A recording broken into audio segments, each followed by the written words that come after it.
We're bird watching. If you want to keep up with a 5-year-old with an appreciation for the outdoors, Any in the trees, you need to bring plenty of ambition. But I think I see a nest. Kellan Tilton can spot a bird from a mile away, as well as other species. We get squirrels too. Squirrels. Bird watching is just one of his hobbies. He's also pretty darn good at basketball. And he goes for the shot. And he shoots.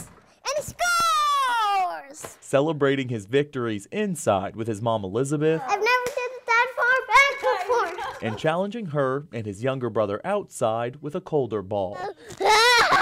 You've noticed by now that Kellan has flair, but you've also probably noticed his wheelchair.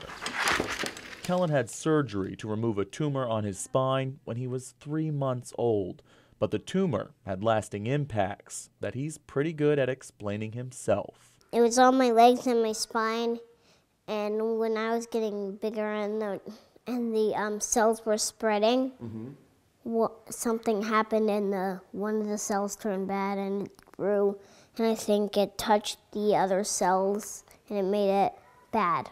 That bad means that Kellan is paralyzed and has no use of his legs. We know that he was kicking up until about 20 weeks in utero, and that's when he got really quiet. As a nurse herself, Elizabeth knew the seriousness of her baby's delivery, but no parents can prepare themselves for the news that followed. That next day, we were told it was neuroblastoma, and 3 days later, he started chemo.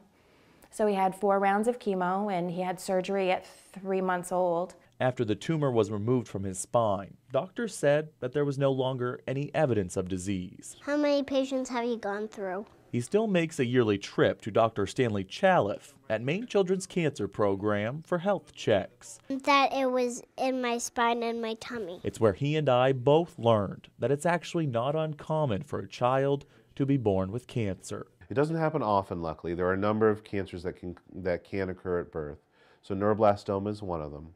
The other is sometimes we can see some leukemias that present just at the time that a child is born. And very rarely you can see some brain tumors at the time that the child is born as well. What cancers did the kids have that you've been through? When you're as well spoken about cancer as Kellan is, Oh, I found something cool. Come over. and as adventurous as he is, despite a difficult encounter with cancer, it makes sense to award him. I got the one that looks like a nest. The St. Baldrick's Foundation has named him one of their 2018 ambassadors. And I represent all the kids across the country that have childhood cancer. Absolutely excited about it, and he loves to tell a story, and he loves to be an advocate for himself and for others, so it was a perfect fit. If Elizabeth can keep up with her 5-year-old, the two will make trips to St. Baldrick's events, schools, and of course hospitals. What was the name of the cancer that you had? Neuroblastoma? Talking about his battle with cancer, but also spreading some of that ambition he's known for I've never done it back here before. in his foul shot, New high score! his bird watching, Diagonal tree laying down. t-ball practice, and even adaptive climbing and downhill skiing.